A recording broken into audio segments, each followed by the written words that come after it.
இன்றைய முக்கிய செய்திகள். ஆப்பிள், கூகுள், மைக்ரோசாப்ட் நிறுவனங்களை பார்வையிட்டார் ஸ்டாலின். தமிழ்நாட்டில் AI ஆய்வகங்களை அமைக்க கூகுள் நிறுவனத்துடன் ஒப்பந்தம். ஊழல் வழக்கு விவகாரத்தில் குமாரசாமியை பாதுகாப்பதாக குற்றச்சாட்டு. ஆளுநர் மாளிகை நோக்கி கர்நாடக காங்கிரஸ் MLAக்கள் பேரணி. கோரிக்கை நிறைவேறும் வரை வீடு திரும்ப வேண்டாம், விவசாயிகள் போராட்டத்தில் வினேஷ் போகத் வலியுறுத்தல். வங்கக்கடலில் காற்றழுத்த தாழ்வு மண்டலம் உருவானது. தமிழகத்தில் 2 நாட்களுக்கு இடியுடன் மழை பெய்ய வாய்ப்பு.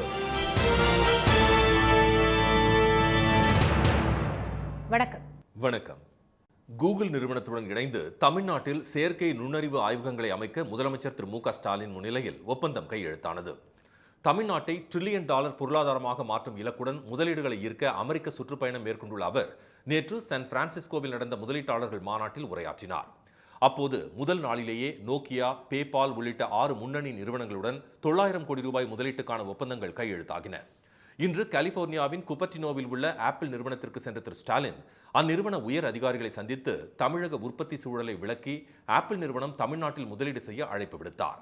பின்னர் கலிபோர்னியாவில் மவுண்டன் வியூவில் உள்ள கூகுள் நிறுவனத்தின் தலைமை அலுவலகத்திற்கு சென்ற முதலமைச்சர் அந்நிறுவன உயர் அதிகாரிகளை சந்தித்து பேசினார். அப்போது கூகுள் நிறுவனமும் தமிழ்நாடு தொழில் வழிகாட்டி நிறுவனமும் இணைந்து தமிழ்நாட்டில் AI எனப்படும் செயற்கை நுண்ணறிவு ஆய்வகங்களை அமைக்க திரு ஸ்டாலின் முன்னிலையில் ஒப்பந்தங்கள் கையெழுத்தாகின. அதைத் தொடர்ந்து சிலிகான் வேலியில் அமைந்துள்ள மைக்ரோசாப்ட் நிறுவன தலைமை அலுவலகத்திற்கு சென்ற முதலமைச்சருக்கு தமிழில் பாடல் பாடி வரவேற்பு அளிக்கப்பட்டது.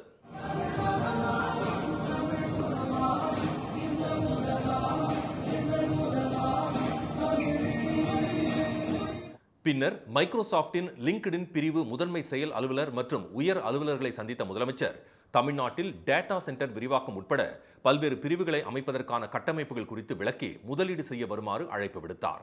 மைக்ரோசாப்ட் நிறுவன தலைமை அலுவலகத்தில் செயற்கை நுண்ணறிவு வழிகாட்டலில் விளையாடும் போர்டு விளையாட்டு இயந்திரத்துடன் திரு ஸ்டாலின் சிறிது நேரம் விளையாடினார்.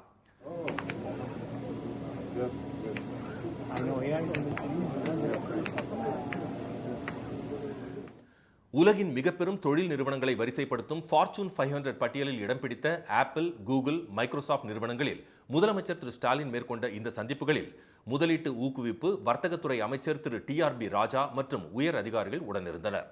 சான் பிரான்சிஸ்கோவில் வாழும் புலம்பெயர் தமிழர்களை இன்று சந்தித்து பேசவுள்ள திரு ஸ்டாலின் நாளை மறுதினம் சிகாகோவுக்கு புறப்பட்டு செல்கிறார்.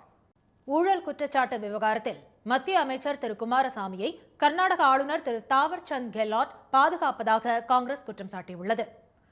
மத்திய கனரக தொழில் அமைச்சர் திரு குமாரசாமி 2007ஆம் ஆண்டு முதலமைச்சராக இருந்தபோது விதிகளுக்கு மாறாக தனியார் நிறுவனம் ஒன்றுக்கு சுரங்க உரிமம் வழங்கியதாக குற்றச்சாட்டு எழுந்தது.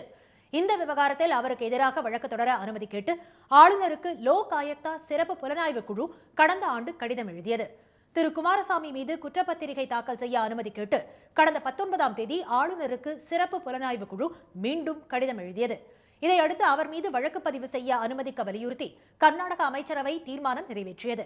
ஆனால் ஆளுநர் திரு கெஹ்லோட் இதற்கு ஒப்புதல் தராமல் கிடப்பில் போட்டுள்ளார். இந்நிலையில் இந்த கோரிக்கையை வலியுறுத்தி கர்நாடக சட்டப்பேரவை வளாகத்தில் உள்ள காந்தி சிலை முன்பு முதலமைச்சர் திரு சித்தராமையா தலைமையில் காங்கிரஸ் MLAக்கள் இன்று போராட்டத்தில் ஈடுபட்டனர்.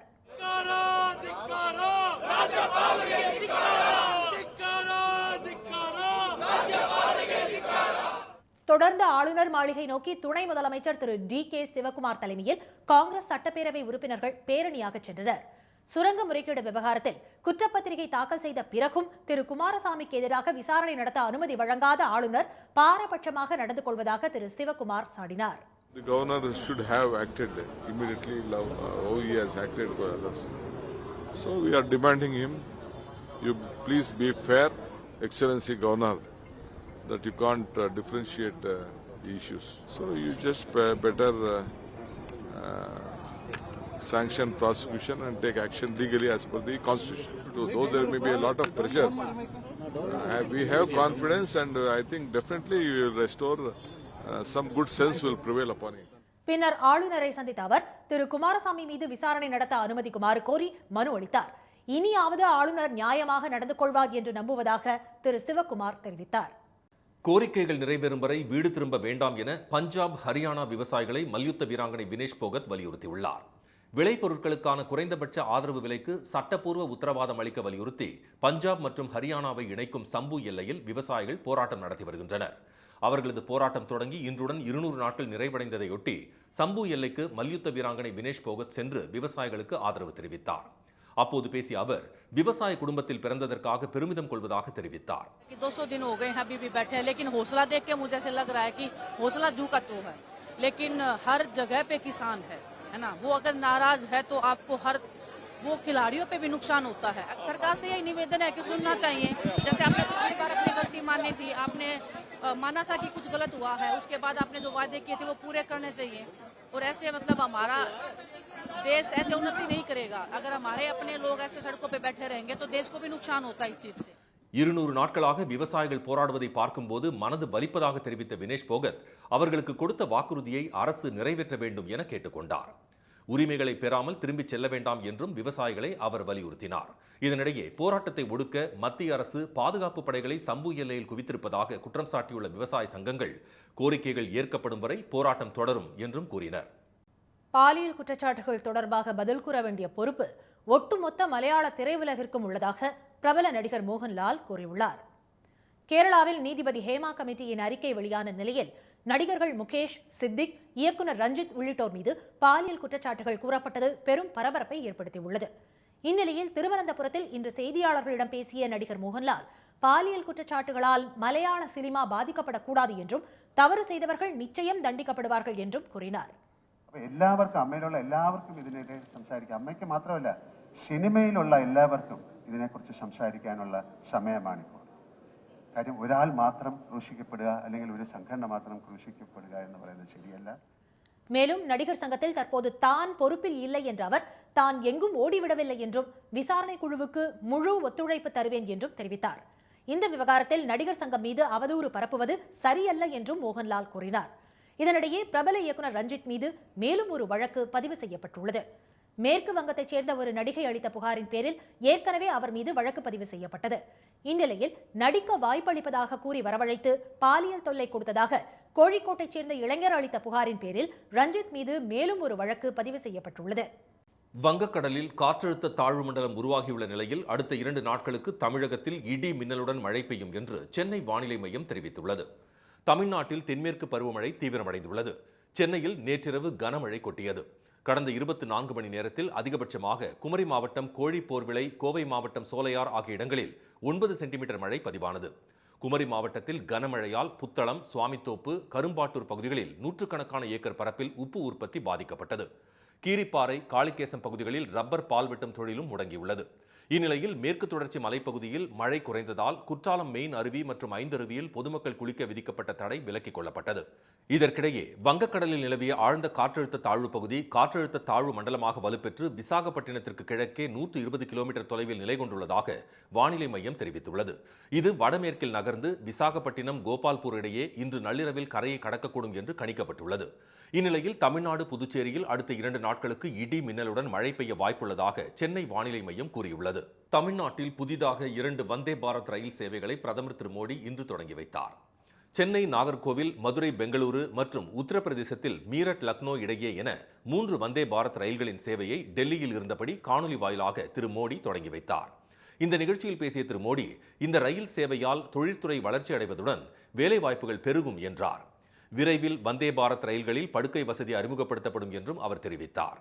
சென்னை சென்ட்ரலில் நடைபெற்ற தொடக்க விழாவில் ஆளுநர் திரு ஆர் என் ரவி, மத்திய இணையமைச்சர் திரு எல் முருகன் உள்ளிட்டோர் கலந்து கொண்டனர். மதுரையில் நடைபெற்ற நிகழ்வில் ரயில்வே இணையமைச்சர் திரு சோமண்ணா பங்கேற்றார்.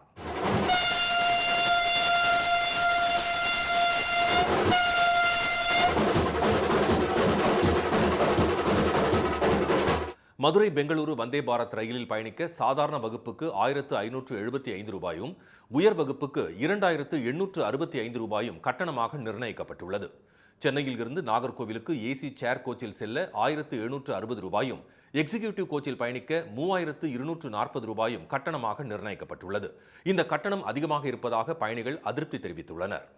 இது நார்மலாக செல்லும் அனந்தபுரி, கன்னியாகுமரி எக்ஸ்பிரஸ் கட்டணத்தை விட 3 மடங்கு கூடுதலாக இருக்கிறது. இதை ஏழை எளியவரும் பயன்படும் வழியில் இக்கட்டணத்தை மத்திய அரசாங்கம் ரயில்வே துறை குறைத்தால் குமரி மக்களுக்கு பயணம் செய்ய வசதியாக இருக்கும். சென்னையில் இன்று இயக்கி வைக்கப்பட்ட வந்தே பாரத் ரயில் தாம்பரம் ரயில் நிலையம் சென்றபோது திமுகவினரும் பாஜகவினரும் மாற்றி மாற்றி முழக்கமிட்டதால் சிறிது நேரம் பரபரப்பு நிலவியது.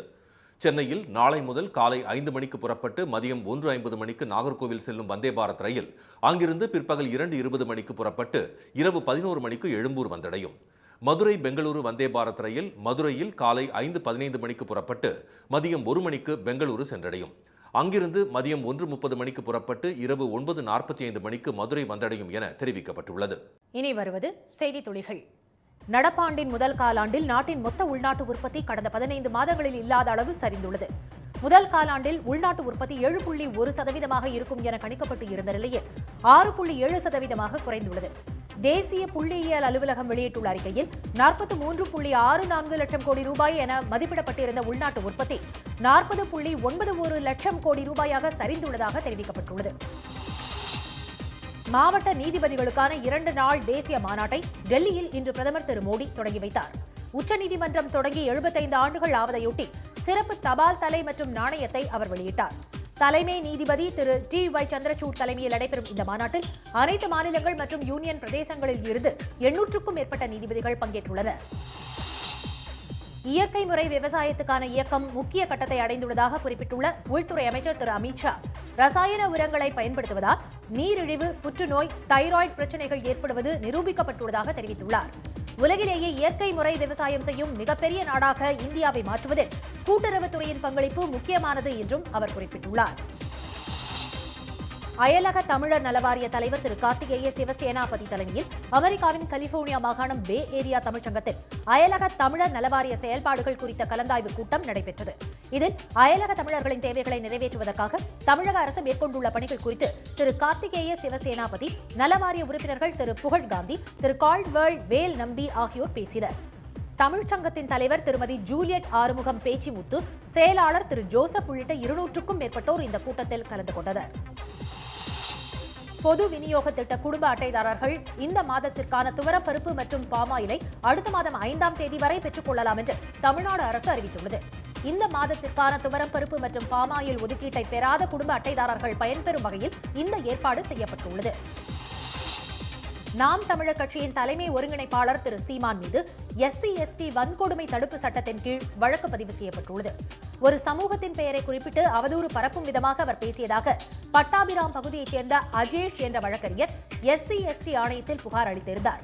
இதையடுத்து ஆணையம் அளித்த உத்தரவின் பேரில் திரு சீமான் மீது வழக்கு பதிவு செய்யப்பட்டுள்ளது. மகாராஷ்டிரா மாநிலம் புனேவில் வடை சாப்பிடும் ஆசையில் ஒரு முதிய தம்பதி கடை முன் நிறுத்திய இருசக்கர வாகனத்தில் இருந்து 5 லட்சம் ரூபாய் மதிப்புள்ள நகை கொள்ளை போனது தொடர்பான காணொளி வெளியாகியுள்ளது. கணவர் வடை வாங்க சென்றபோது வாகனத்தின் அருகே நின்ற பெண்ணிடம் முகக்கவசம் அணிந்து வாகனத்தில் வந்த ஒருவர் கீழே ஏதோ விழுந்துள்ளது என்று கூறி கவனத்தை திசை திருப்பினார். அந்த நேரத்தில் மற்றொருவர் நகையை எடுத்துக்கொண்டு நழுவினார். உத்தராகண்ட் மாநிலம் கேதார்நாத்தில் பழுது பார்ப்பதற்காக Mi-17 ரக ஹெலிகாப்டர் மூலம் கயிறு கட்டி தூக்கிச் செல்லப்பட்ட மற்றொரு ராணுவ ஹெலிகாப்டர் கீழே விழுந்து நொறுங்கியது. ஹெலிகாப்டர் எடை மற்றும் வேகமாக வீசிய காற்று காரணமாக Mi-17 ரக ஹெலிகாப்டர் நிலை தடுமாறி சுமையை நழுவவிட்டது.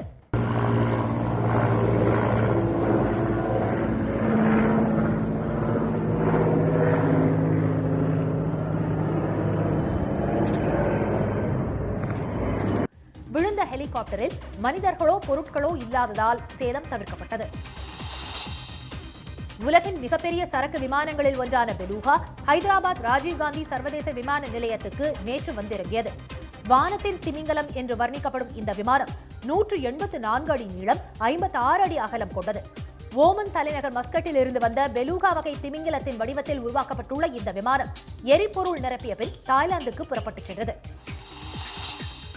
தாம்பரம் அருகே பொத்தேரியில் தனியார் கல்லூரியை சுற்றியுள்ள தங்கும் விடுதிகளில் போலீசார் நடத்திய அதிரடி சோதனையில் போதைப் பொருட்கள் பறிமுதல் செய்யப்பட்ட நிலையில் 19 மாணவர்களிடம் விசாரணை நடைபெற்று வருகிறது. கல்லூரி மாணவர்களிடம் போதைப் பொருள் பழக்கம் அதிகரித்துள்ளதாக புகார்கள் வந்ததை அடுத்து இன்று அதிகாலையில் 500க்கும் மேற்பட்ட போலீசார் சோதனை நடத்தினர். தங்கும் அறைகள், வாகனங்கள் என அனைத்தையும் சோதனை செய்ததில் ஏராளமான போதைப் பொருட்கள் சிக்கியதாக காவல்துறையினர் தெரிவித்தனர். புதுச்சேரியில் சட்டப்பேரவை வளாகத்துடன் கூடிய புதிய தலைமை செயலகம் கட்ட துணைநிலை ஆளுநர் திரு கைலாஷ்நாதன் ஒப்புதல் அளித்துள்ளார். தட்டாஞ்சாவடி ஒழுங்குமுறை விற்பனை கூடத்தின் 15 ஏக்கர் நிலத்தில் தலைமை செயலகம் கட்டப்பட உள்ளது. நெல்லை மாவட்டம் பாபநாசம் அருகே இரவு நேரங்களில் சுற்றித் திரியும் கரடியை கூண்டு வைத்து பிடிக்க பொதுமக்கள் கோரியுள்ளனர். நேற்று முன்தினம் இரவு காளிப்பார்வேளை பகுதியில் கரடி சுற்றித் திரிந்த காட்சி கண்காணிப்பு கேமராவில் பதிவான நிலையில் வனத்துறை நடவடிக்கை எடுக்க அப்பகுதியினர் வலியுறுத்தியுள்ளனர். நெல்லை மாவட்டம் காவல் கிணறு சதையில் வெள்ளரிக்காய்க்கு உரிய விலை கிடைக்காததால் அவற்றை விவசாயிகள் கால்நடைகளுக்கு உணவாக வழங்கும் அவலம் ஏற்பட்டுள்ளது. 1 கிலோ 50 ரூபாய் வரை விற்பனையான வெள்ளரிக்காய் தற்போது அதிகபட்சமாக 2 ரூபாய்க்கு மட்டுமே விலை போகிறது. இவற்றை பறிப்பதற்கே மூட்டைக்கு 150 ரூபாய் செலவாவதால் வள்ளியூர் விவசாயிகள் வேறு வழியின்றி கால்நடைகளுக்கு உணவாக அளித்து வருகின்றனர். 3 ஏக்கர்ல நாங்கள் வெள்ளரி போட்டிருக்கோம். அதில் இடையில எங்களுக்கு 40 ரூபா ரேட் விழுந்து கொஞ்சம் கட்டுமானமாக ஆச்சு. திரும்ப இப்போ 1 ரூபா 2 ரூபா போனால சம்பளம் கூடி கூட எங்களுக்கு கட்ட மாட்டேங்குது. கேரளாவில் ஓணாம் பண்டிகையும் இல்லை. அதனால இப்போ எங்களுக்கு ரொம்ப விலை சரிவுனால எங்களுக்கு கூலி கூட கொடுக்க முடியாத நிலைமைக்கு நாங்கள் இருக்கோம். நாளை ஆவணி மாத சுப முகூர்த்த தினத்தை முன்னிட்டு ஆண்டிப்பட்டி மலர் சந்தையில் பூக்களின் விலை இரட்டிப்பாக உயர்ந்துள்ளது. நேற்று 200 ரூபாய்க்கு விற்பனையான கிலோ மல்லிப்பூ இன்று 500 ரூபாய்க்கு ஏலம் போறது.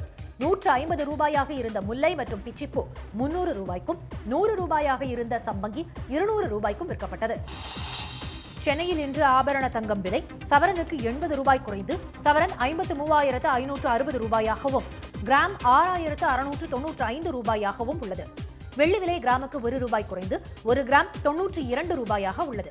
மீண்டும் இன்றைய முக்கிய செய்திகள். கூகுள் நிறுவனத்துடன் இணைந்து தமிழ்நாட்டில் செயற்கை நுண்ணறிவு ஆய்வகங்களை அமைக்க முதலமைச்சர் ஸ்டாலின் முன்னிலையில் ஒப்பந்தம் கையெழுத்தானது.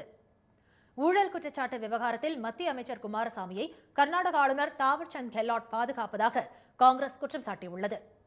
கோரிக்கைகள் நிறைவேறும் வரை வீடு திரும்ப வேண்டாம் என பஞ்சாப் ஹரியானா விவசாயிகளை மல்யுத்த வீராங்கனை வினேஷ் போகத் வலியுறுத்தியுள்ளார். இத்துடன் இந்த செய்திகள் நிறைவடைந்தன. மீண்டும் சன் டிவியில் செய்திகள் காலை 7:30 மணிக்கு. செய்திகளை உடனுக்குடன் தெரிந்து கொள்ள QR கோடை ஸ்கேன் செய்து சன் நியூஸ் வாட்ஸ்அப் சேனலில் இணைந்திருங்கள். வணக்கம். வணக்கம்.